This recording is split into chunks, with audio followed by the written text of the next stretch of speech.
Are you ready? You can start, Prabhuji. Sure, Prabhuji.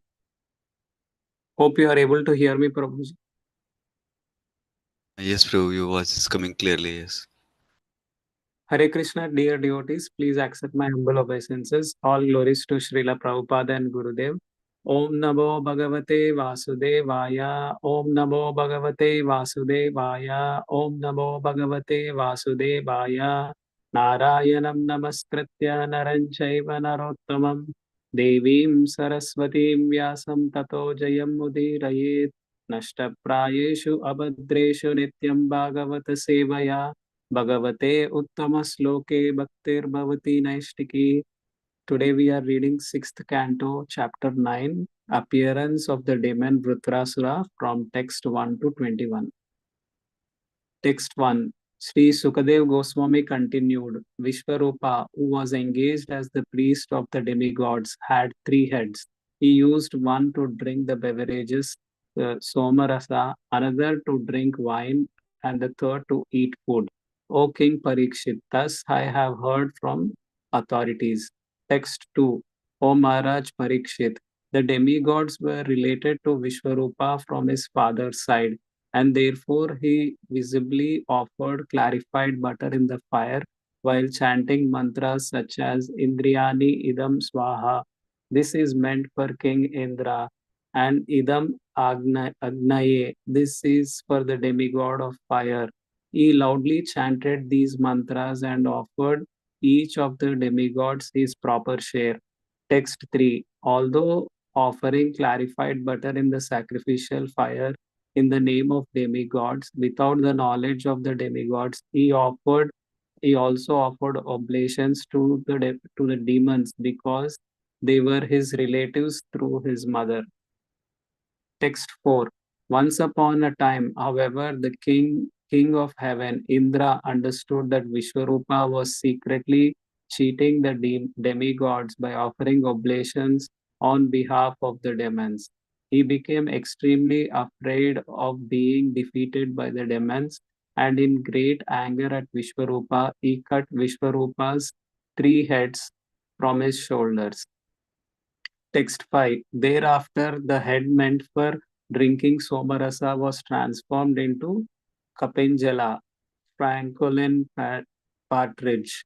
Similarly, the head meant for drinking wine was transformed into Kalavinka, sparrow, and the head meant for eating food became a tittiri, common partridge. Text 6. Although Indra was so powerful that he could neutralize the sinful reactions for killing a Brahmana, he repentantly accepted the burden of these reactions with folded hands. He suffered for 1 year, and then to purify himself, he distributed the reactions of this sinful killing among the earth, water, trees, and women. Text 7. In return for King Indra's benediction that ditches in the earth would be filled automatically. The land accepted one fourth of the sinful reactions for killing the Brahmana. Because of those sinful reactions, we find many deserts on the surface of the earth. Text 8. In return for Indra's benediction that their branches and twigs would grow back when trimmed, the trees accepted one fourth of the reactions for killing a Brahmana. These reactions are visible in the flowing of sap from trees. Therefore, one is forbidden to drink this sap. Text 9. In return for Indra's benediction that they would be able to enjoy lusty desires continuously, even during pregnancy, for as long as sex is not injurious to the embryo, women accepted one fourth of the sinful reactions. As a result of these reactions, women manifest the signs of menstruation every month.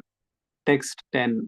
And in return for King Indra's benediction that water would increase the volume of other substances with what it was mixed, water accepted one fourth of the sinful reactions. Therefore, there are bubbles and foam in water. When one collects water, these should be avoided. Text 11. After Vishwarupa was killed, his father, Tvasta, Twashta performed ritualistic ceremonies to kill Indra. He offered oblations in the sacrificial fire, saying, O enemy of Indra, flourish to kill your enemy without delay. Text 12. Therefore, thereafter, from the southern side of the sacrificial fire, known as Anvaharya, came a fearful personality who looked like the destroyer of the entire creation at the end of the millennium. Text 13 to 17.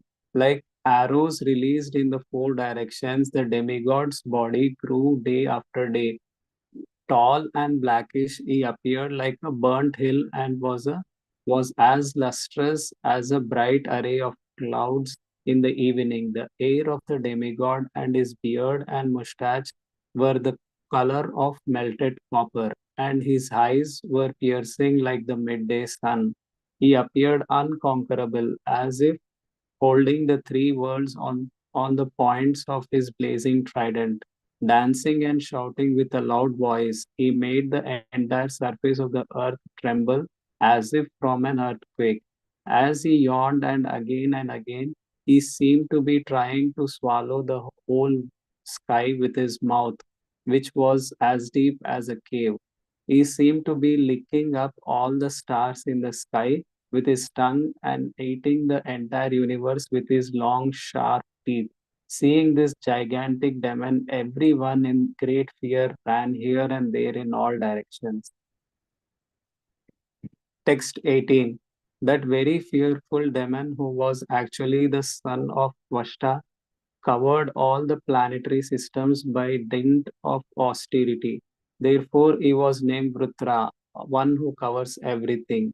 Text 19. The demigods headed by Indra charged the demon with their soldiers, striking him with their own transcendental bows and arrows and other weapons. But Vrutrasura swallowed all their weapons. Text 20.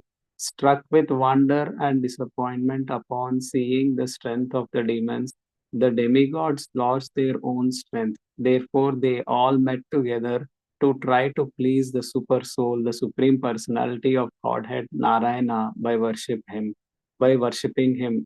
Text 21. The demigods said, the three worlds are created by five elements, namely ether, air, fire, water, and earth, which are controlled by various demigods, beginning from Lord Brahma. Being very much afraid that the time factor will end our existence, we offer presentations unto time by performing our work as time it dictates. The time factor himself, however, is afraid of the Supreme Personality of Godhead. Therefore, let us now worship that Supreme Lord who alone can give us full protection. Thank you, Prabhuji. Hare Krishna. Yeah, thank you so much, Pradeep Ji. Hare Krishna. Krishna Prabhu, whenever you're ready, you can start, Prabhuji. Yeah, thank you very much, Prabhu.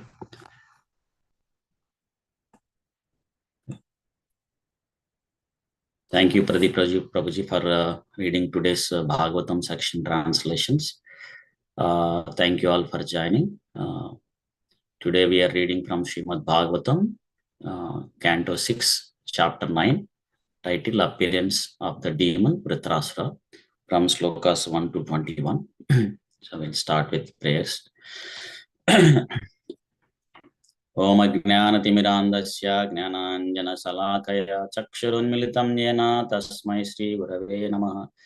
Namo Vishnupadaya Krishna Prestaya Bhutale Srimate Bhaktivedanta Swaminiti Namane. Namaste Saraswati Deve Gauravani Pracharine Nirvishesha Sunyavadi Paschapta Deshatarani. Jai Sri Krishna Chaitanya Prabhu Nityananda Shri Advaita Gadadhara Srivasadi Gaura Bhaktarunda. Hare Krishna, Krishna Krishna, Hare Hare, Hare Rama, Rama Rama, Hare Hare. Yes. So today we are in the new chapter. So in the last chapter we heard when Maharaj Parikshit asked Sukadeva Goswami to narrate the Narayana Kavacha. Sukadeva Goswami narrated the Narayana Kavacha, which was mentioned by Vishwarupa to demigods. And also after explaining this process, Sukadeva Goswami told Maharaj Parikshit how Vishwarupa described the glories of the Narayana Kaucha. Like whoever chants or hears this prayer, they will not put into any danger or they will not go through any diseases like that. The Falaspati. And today we are into this new chapter where we hear Indra killing their priest or spiritual master Vishwarupa. We can see why Indra killed spiritual master, and due to killing of the spiritual master, he acquired the sin of killing a Brahmana. And how did he basically distributed that sin to the various living entities, and what benediction he gave. And later, Vishwarupa's father, what he did, that kind of things we will hear in this chapter. So starting from sloka 1, many of the slokas, there are no purports, so we'll quickly go over the slokas, translations. So the sloka 1, text 1, Sukadeva Goswami is mentioning that so Vishwarupa, who is engaged as the priest of the demigods, he has the 3 heads.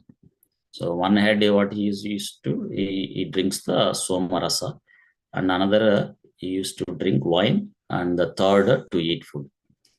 And this Sukadeva Goswami mentioning that he heard from the authorities. And Prabhupada stresses on this word, mentioning that the conditioned living entities on this earth planet, of course, especially in this Kali Yuga, they doesn't have the ability to go to Swargaloka to see how their kingdom is. So who are their residents, how they look like, what activities they do, like that. So that's why they can't learn either by their direct experience or assumptions. So how the Swargaloka looks like that. So because it's beyond the range of the human perception. So that's why here Sukadeva Goswami mentioned that he heard from authorities. And in our scriptures, there is an explanation how one can acquire the knowledge. So there are 3 ways. So one is the Pratyaksha Pramana, and the other one is Anumana Pramana, and the third one is Shabda Pramana. So Pratyaksha Pramana means so we see and then we believe. So this is not always perfect, because it is mentioned that we have 4 defects. So first one is we are in illusion. So the greatest illusion is we think that we are this body. And most of the activities that we perform are related to the bodily concept. So that's the greatest illusion. And we have imperfect senses. So we cannot see or we cannot hear someone who is talking if they are a little bit far away distance. So of course, as age progresses, even we cannot hear if somebody is very close to us. And some people uses the machines to listen like that. And we have the third one is we have a cheating propensity, and we have a tendency to commit mistakes. So these are the 4 defects that a conditioned living entity has. So that's why the Pratyaksha Pramana is not always accurate. So especially when we are trying to acquire the knowledge which is beyond our human perception, then Pratyaksha Pramana will not work. So we have to go by authorities. And the Anumana Pramana is also not perfect, because mostly it is on the base of the guess or assumption. Anumana means assumption.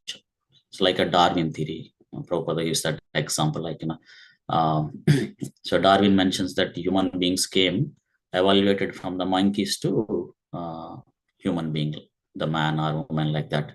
So the monkeys probably evaluated half man, half monkey. Then later the human being came, like that.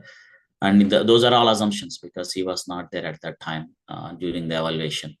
And there are also some questions. So what happened to the living entities who are half man or half monkey, like that? So these are all assumptions. So Darwin theory goes by most of the assumptions, so that we don't know whether it's perfect or not. Of course, as per the scriptures, it's not perfect also. So like that, the assumptions also not correct. And then the Shabda Pramana is the perfect process. It is hearing from the authoritative source, and we accept as it is. So that is the perfect. Like if we go and ask our mother who is the father, then we get the correct answer. So instead of we trying to find out who is our father with our mental speculation or some verification and checking like that, or to operate a TV, so we take the manual which the TV company provides, the manufacturing company provides, then it is perfect. Instead of we try many trials like here and there like that, instead if we use the authoritative process, the manufacturing TV company whatever it gave, so then it is a perfect process. So similarly, the spiritual knowledge that is coming from Krishna through the bona fide guru is the perfect knowledge. So instead of mental speculation. And then that's what Prabhupada stresses on that. So one should hear from authorities and then take that as it is. And then the text too, see that Maharaj Parikshit, Sukadeva Goswami is mentioning to Maharaj Parikshit that like, so the Vishwarupa is related to the demigods through his father's side. So that's why he's performing this yajna, and he visibly offering the clarified butter, chanting the mantras like Indra Yadam Swaha, like this is meant for King Indra, or Idam Agnyaya, like for the fire god, like that, is loudly chanting these mantras. And he's also connected to demons through his mother's side. So that's why having affection to them is also offering the sacrificial oblations to demons without the knowledge of the demigods. So he's performing the yajna for demigods, but he's also offering the oblations to the demons because he's connected to both sides. And we heard in the previous chapter, Twasta, Vishwarupa's father Twasta, is a son of Aditi, so the demigod side. And he married to the daughter of Daityas, Rachana. So that's why Vishwarupa's mother is so the demons dynasty. So that's why Vishwarupa is connected to both the dynasties, like demigods and demons. So having affection to demons, though he's performing the yajna for the demigods, so he's also offering the oblations to the demons. So, and this Indra came to net at one point, and he understood that Vishwarupa is secretly offering oblations to the demons. So he became afraid, and in great anger, he cut off Vishwarupa's 3 heads.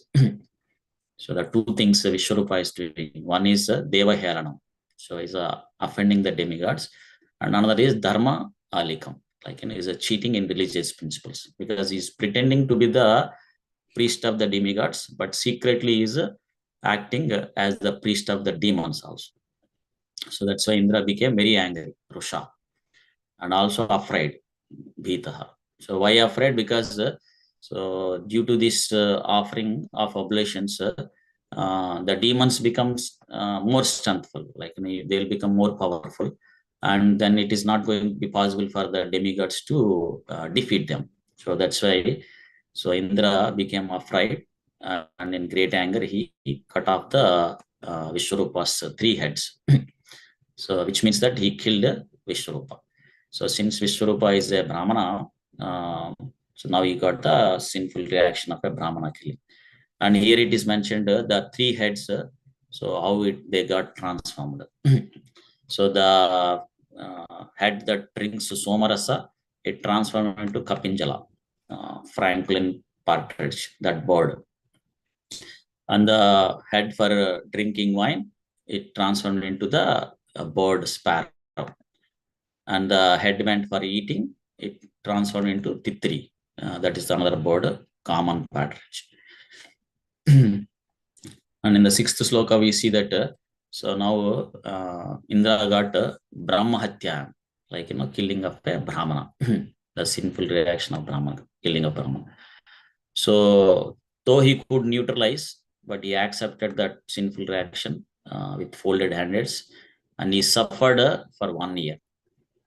And then he distributed this reaction to the 4 personalities. So Chaturtha, so like, who are the earth, water, trees, and women. And we will see in the next couple of slokas accepting this sinful reaction, how these 4 great personalities suffered, or what kind of suffering they go through. And also, since they accepted, being pleased, so what kind of benediction Indra gave. So we'll see for the earth. So Indra gave a benediction that the earth ditches would be filled automatically. That is the Indra's benediction. And since the earth took 1/4 of sinful reaction of Indra, so there are many deserts on the surface of the earth. So Prabhupada mentions that so the manifestation of the deserts on the earth are due to the the sinful reaction of the Indra. So that's why one should not, it's not recommended to perform auspicious ritualistic activities in a desert. Also, the persons who are living in the desert are destined to live in the desert. It is to be understood that they are sharing the sinful reaction of killing of a Brahmatya. So which is transferred from King Indra. And for the trees, Indra gave a benediction where the twigs or the branches, when they were cut or trimmed, they will grow back. So that we see it. And what is the sinful reaction that they get? There is a flowing of sap from the trees. So that's why this is forbidden to drink. So one should not drink this.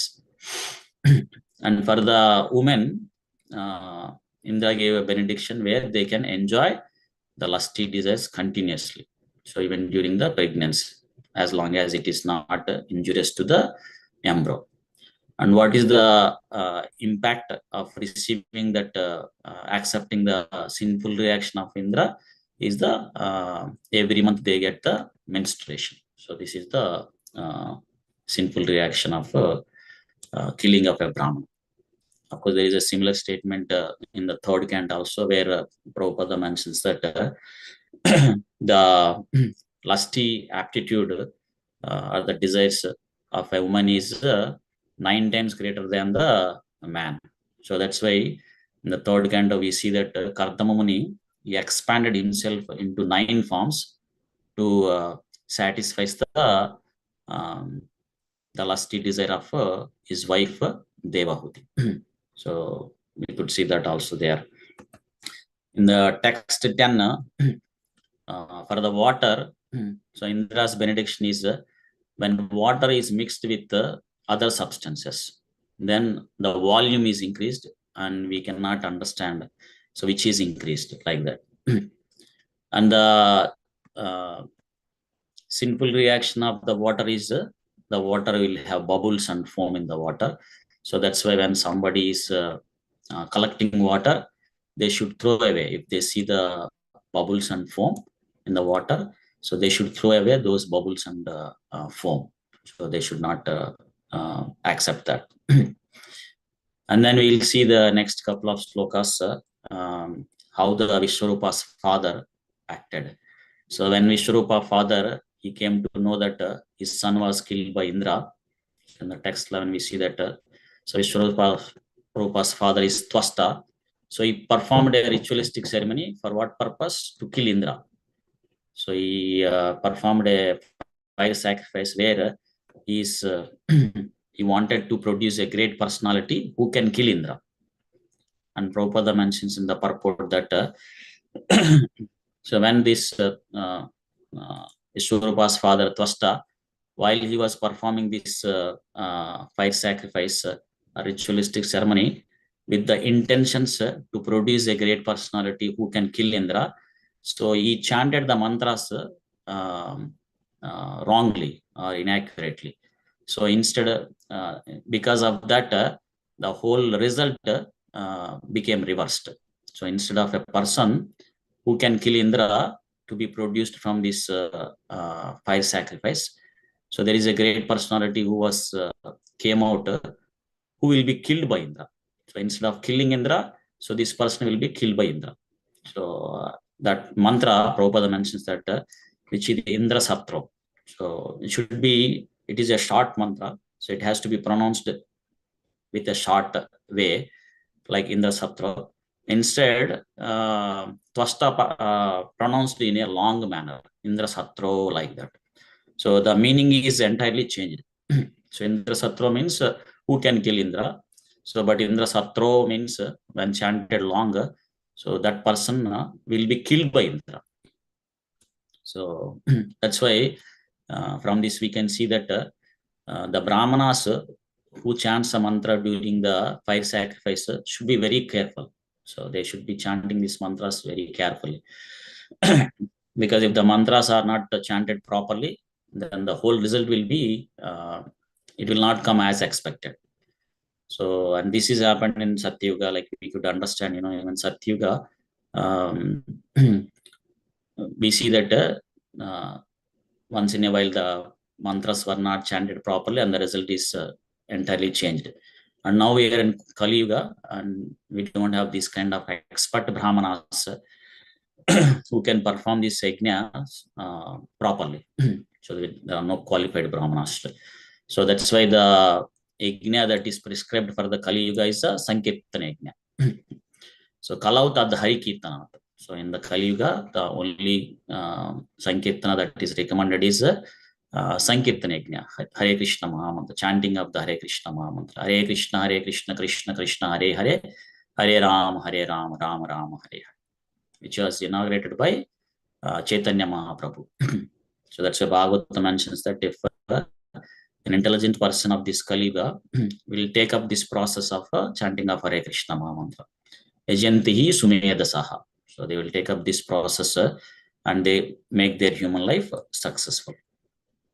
And then we see from this yajna, so the great personality who came, so from the southern side of the sacrifice fire known as Anvaharya, so this fearful personality came. And he looks like he's the destroyer of the entire creation, which happens at the end of the millennium. So this pralaya. So generally pralaya happens at the end of the millennium. Of course, one type of pralaya. In the Bhagavatam 12th Canto, there are 4 kinds of pralayas mentions. So we'll hear that. But one of them is the that happens at the end of the millennium. And we see from the slokas 13 to 17, so how the demon's body grew day after day. So and he's a tall, blackish. So he appeared unconquerable and as if holding the 3 worlds on the points of his blazing trident, and he's dancing and shouting, and he made the entire surface of earth tremble as it from earthquake. So we can see the this fearful personalities, how he is like that. And he is also as if he is swallowing the whole sky, so like that. So this seeing this gigantic personality, the demon, so all of them in great fear, they ran here and there. And then in the text 18, we see that since he is this great personality, the son of Twasta, who appeared from this yajna, so he's covered all the planet system by dint of his austerity. So that's why his name came as a Vrutra. Vrutra Asura. So that's why his name is a Vrutra Asura. And then the text 19, so the demigods headed by Indra, so they charged this demon with their soldiers, striking him with their own transcendental bows and arrows, Divyastra, and other weapons, Shastra Agaha. So they started attacking this great fearful personality with Rasra. All the demigods started attacking him with all their bows and arrows, weapons. But we see that Vritrasura, who is a powerful personality, swallowed all their weapons. And seeing that all the demigods, they are struck with wonder and disappointment. So Vismitaha and Vichannaha. So they are wondered, seeing the capacity of the Vritrasura, and at the same time they became disappointed. So when one becomes disappointment and understand that they cannot be able to win over the task, or they cannot able to achieve the things that they wanted, then obviously they feel or they become weak. So the demigods also, seeing the strength of the demon, and they became of disappointment, and due to that they lost their own strength. So when one becomes disappointed, then they become weak, or they lost the strength. Of course, here being the devotees of the Supreme Lord, all the demigods, they gathered, and now they are trying to please the Supreme Lord, the Super Soul, Narayana. So from the sloka 21, we will hear the prayers of the demigods. So that the last sloka of today. So here we see that the demigods are praying with the three worlds created by the five elements, Panchabhutas, earth, air, fire, water, ether, earth. And they were controlled by various demigods, beginning from Lord Brahma. But being very much afraid that the time factor will end our existence. So here they are offering the presentation onto time, but performing our work as time dictates. And here we see that the time factor himself, however, is afraid of the Supreme Lord. So therefore, let us now worship the Supreme Lord, who alone can give us all full protection. And Prabhupada in the purport, he mentions that so demigods are afraid here. So when one is afraid being killed by this demon, so one should take the shelter of the Supreme Lord. Of course, one should take the Supreme Lord all the time, and because he is worshipped by all the demigods, beginning from the Brahma. And although these demigods, various demigods, are in charge of so many things in this universe, but they are all taking shelter of Lord Krishna. So similarly, we also should take the shelter of Krishna. In that prayer, Bhajahore Yamana Srinandanandana Abhaya Charanaravindha. So when one takes the shelter of Krishna, so then one can become fearless. So similarly here also, the demigods are taking shelter of Krishna to come out of the fear, and also for the protection from this great demon. So in the upcoming slokas, we will hear the more prayers of the demigods to the Supreme Lord. So I'll pause it here. Thank you all for giving this opportunity.